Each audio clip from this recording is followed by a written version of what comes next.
Guys, all right, we are live with another one, guys. All right, this is post-fight UFC fight night, man. What a great card, man. What a great card. All right, fantastic card. I didn't really get to watch all the fights, but I did watch the highlights of all the fights, and I did get to watch the main event. I did get to watch 2 rounds of the main event. Sorry, it's been a long day for me. But it was a great night, man. It was a great night. You know what I mean? Congratulations to all the winners. Congratulations to all the fighters. All right. Let's start from the very bottom right now. I keep repeating to the MMA community, you need to reevaluate who you're training with. You need to reevaluate your training camp. You need to reevaluate your gym, the people you're surrounded with. Because once again, another 2 bouts are canceled on this terrific UFC fight night. And one of them I was devastated for because it looked like Kevin Gastelum was coming in really ready. It looked like Kevin Gastelum was ready to put away Pfeiffer. I'm just gonna be honest, man. The way I saw Gastelum, you know, he looked ready. He looked thicker. A lot of people was making fun of his shape, that he looked like a refrigerator. But guys, you got to understand, he put on a significant amount of muscle to be able to go against these middleweights once again, especially a strong guy and a tall guy, 6'2" in Pfeiffer. But the day, literally yesterday, Joe Pfeiffer, he's having an interview. Pfeiffer's having an interview, and he states that this is the best shape and health he's ever been in. Literally yesterday, that's what he said. And then this morning, I wake up to cancellation. Gastelum versus Pfeiffer is not happening. Devastation hit me, man. Devastation. Kevin Gastelum is not getting any younger. He needed to take this fight. He needed this fight to put him on the win column, put him in the trajectory of actually making a run for the title, because that's ultimately what he wants before he leaves the UFC, okay, guys? Like and subscribe if you are new to the channel, okay? Like and subscribe. Like I always say, it takes minimal effort to give me the thumbs up, so you might as well do it, guys, okay? But it was a terrific fight night. Okay, devastation of the cancellation of the Gastelum and Pfeiffer fight. Pfeiffer got sick, apparently. But overall, for my UFC fight predictions today, I went 8-5. So a terrific record, a winning record. It pushes my record for 2025, my UFC fight predictions for 2025. It pushes it to 61-54. All right, definitely broke away from the losing records that we recently been getting on these UFC fight predictions. It's been hard, man. It's been tough, you know. And how you doing, man? How you doing? Hopefully you're having a good one. Hopefully you're having a good one, Dog Star. Hopefully you're having a blessed one, a great weekend, a terrific weekend, man. You know what I mean? But yeah, man, I went 8-5. Overall for 2025, I'm 61-54. Thank you. I appreciate that. And I did get, like I said, I did get to watch the main event, 2 rounds of the main event with Brandon Moreno. And in that first round, Brandon Moreno couldn't miss. The guy couldn't miss. Brandon Moreno looked laser focused. He was basically landing anything he wanted. I believe he was a little over 50% on landed strikes. All the while Usyk was, I think he was 20% in that round. And after that round, man, I was like, man, Brandon Moreno got this. He definitely got this. He looks just much sharper. He looks like he's definitely landing more combinations. Definitely landing way more combinations. That is a pure fact. Usyk didn't even. I don't know. He just looked. He looked reluctant. He looked reluctant. He looked like he wasn't comfortable in there. He looked like he was a little bit afraid of Brandon Moreno's, power, which he should have been, because Brandon Moreno was landing combinations and great, great power punches on him. So I mean, yeah, you know what I mean. But Brandon Moreno won 5 rounds to 0, in my opinion. Literally 5 rounds to 0. That's the way I saw it. Man, how about that knockout with Atiba? How about that knockout with Atiba? What a fantastic I chose him to win, and that was a fantastic knockout.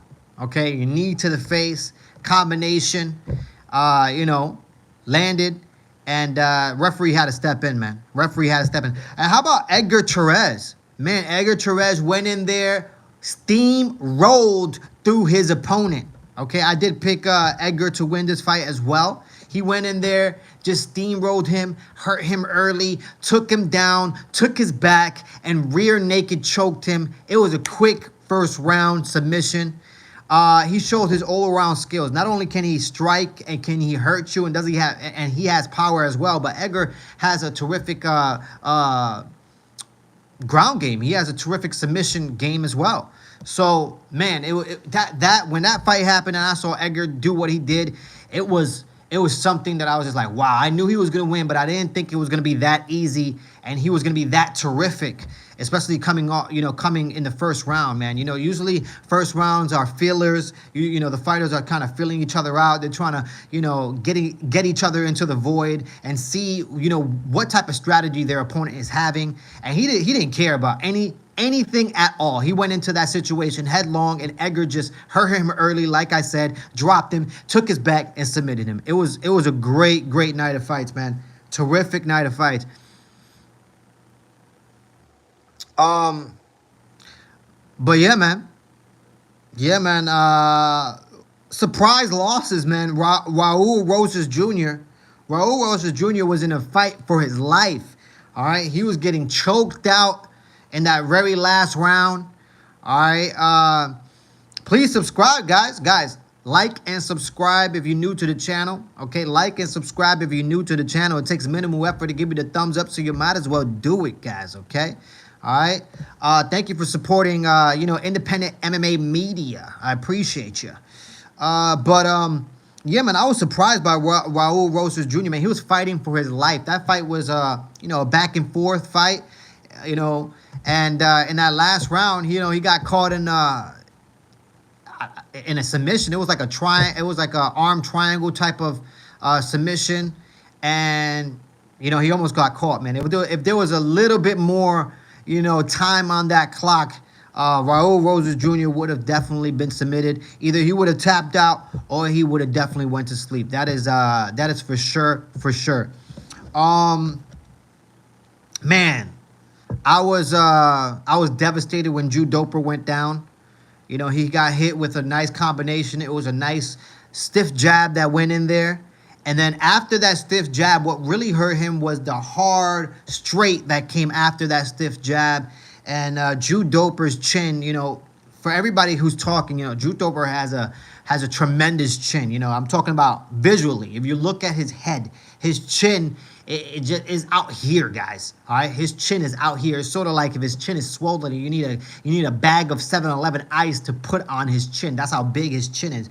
So I honestly was like, man, Drew Doper is gonna take this. He could take any punch.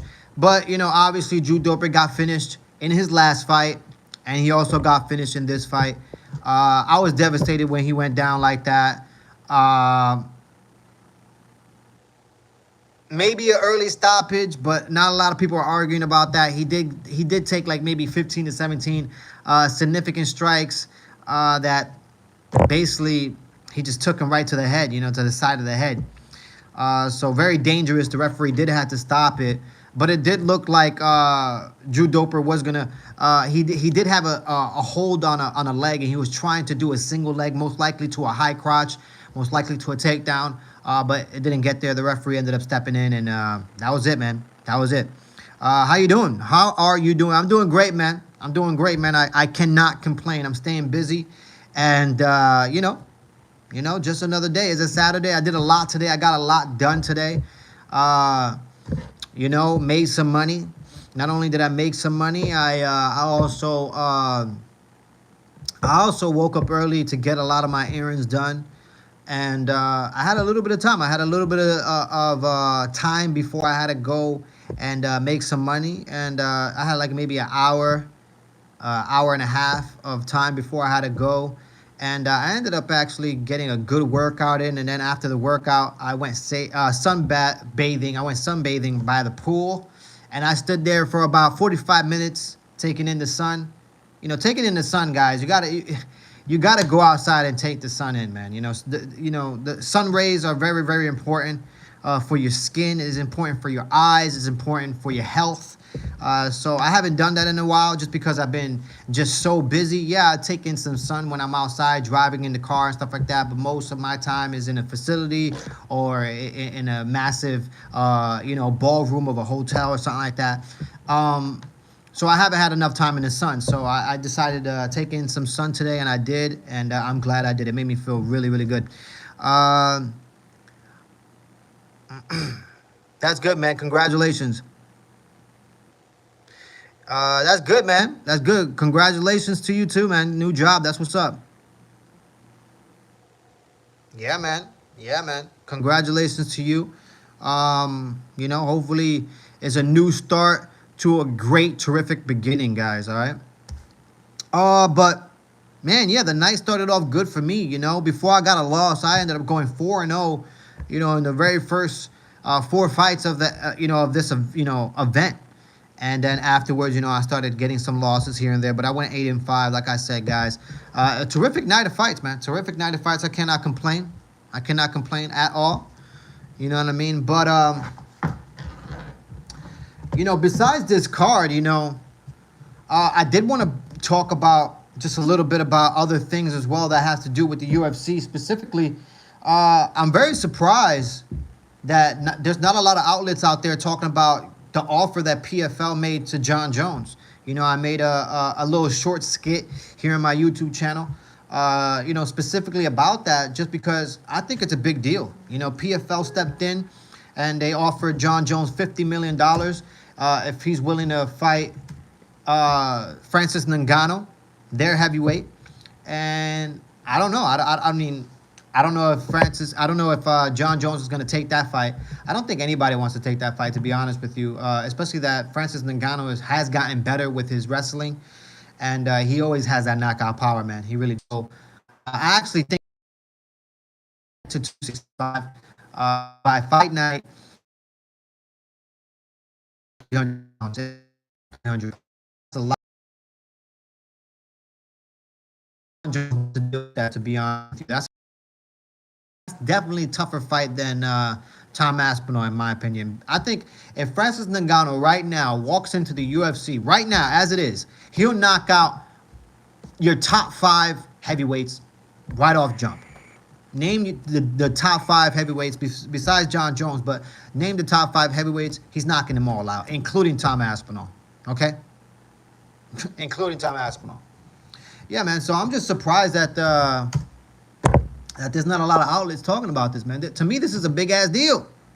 You kidding me? You got another organization, offering more money than the UFC for they can make a terrific, fight for the history. But I don't know if John Jones is going to take that. I really don't.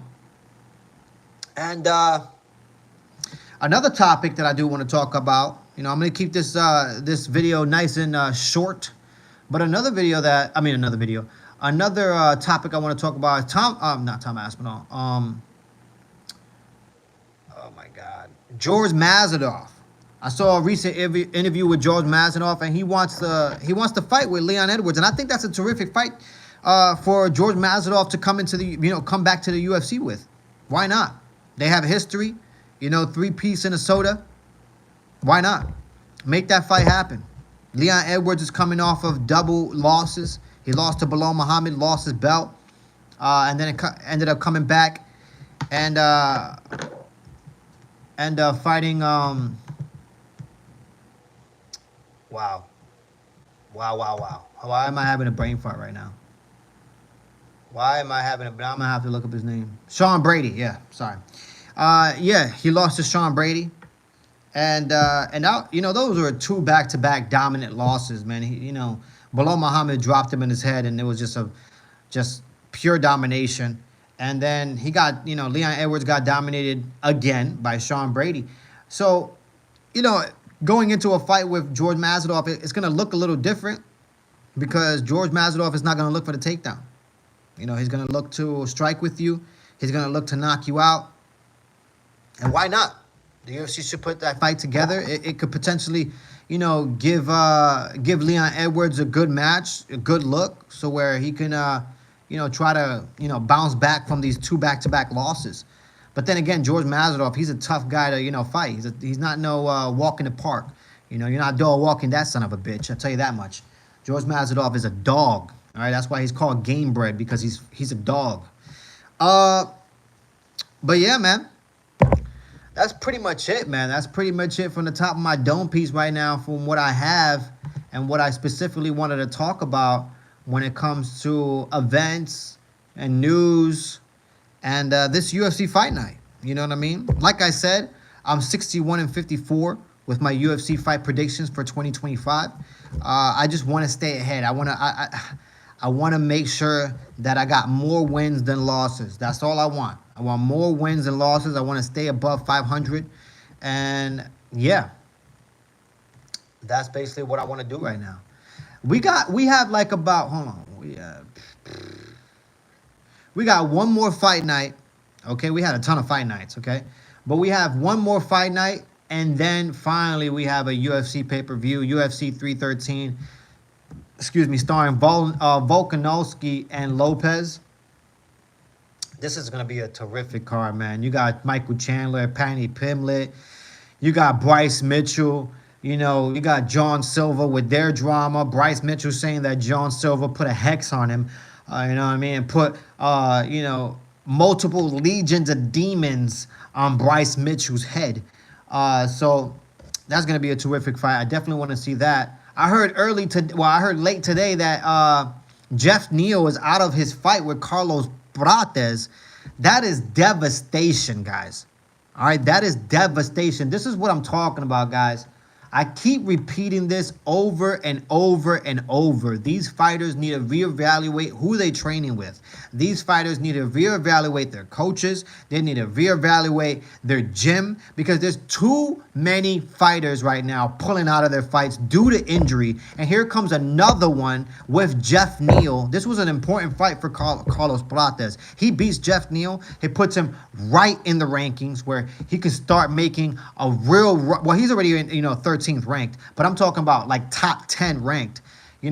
Put him right up there, and he could start calling out, top 5, opponents if he would have, beaten Jeff Neal. But now Jeff Neal pulls out of this freaking fight with Carlos Prates due to injury. It's just, it's a mess. It's a mess, man. All right, it pisses me off. And then we got Yair Rodriguez versus Patricio Pitbull. Patricio Pitbull making his debut against Yair Rodriguez. This is a tall task for Patricio Pitbull, okay? Because Yair Rodriguez, he's really unorthodox. The guy doesn't throw strikes like a normal striker. All right, his kicks, his punches, it comes from different directions, man. It really does. And not only that, but he does have a ground game. He has submissions in his game. You know what I mean? He has won fights by submission. So Yair Rodriguez is gonna give him a tough look, man. So good luck to Pitbull. But this card is good, man. I cannot wait for this. They got Darren Elkins versus Julian Erosa. That's one that I'm waiting for as well. Darren Elkins, if you don't know who that guy is, they're called the Damage, man, because every fight that he goes in, he bleeds. And, win or lose, he's going to give you a fight. You know what I mean? And, yeah, this is going to be a fun card. A really, really fun pay-per-view card right here. Yeah, and Alex Volkanovski versus Diego Lopez. Whoever wins that, I don't know who's gonna win that one. To be honest, right now, I can't make a predictions right now, but that's gonna be a tough one. Just like the Michael Chandler and Paddy Pimblett, I haven't really made a decisive decision of who's gonna win that fight. I'm excited for UFC 314. I really am. But yeah, guys, like and subscribe if you are new to the channel. Okay, like and subscribe if you are new to the channel. It takes minimal effort to give me the thumbs up, so you might as well do it, guys, okay? But I'm out of here, guys. You guys have a good one. I just wanted to get on here really fast and, give you some news, give you some good news of the UFC because there's a lot of news coming out right now. Bad, good, and bad, okay? But you guys have a good one. Stay blessed. And you already know, guys, until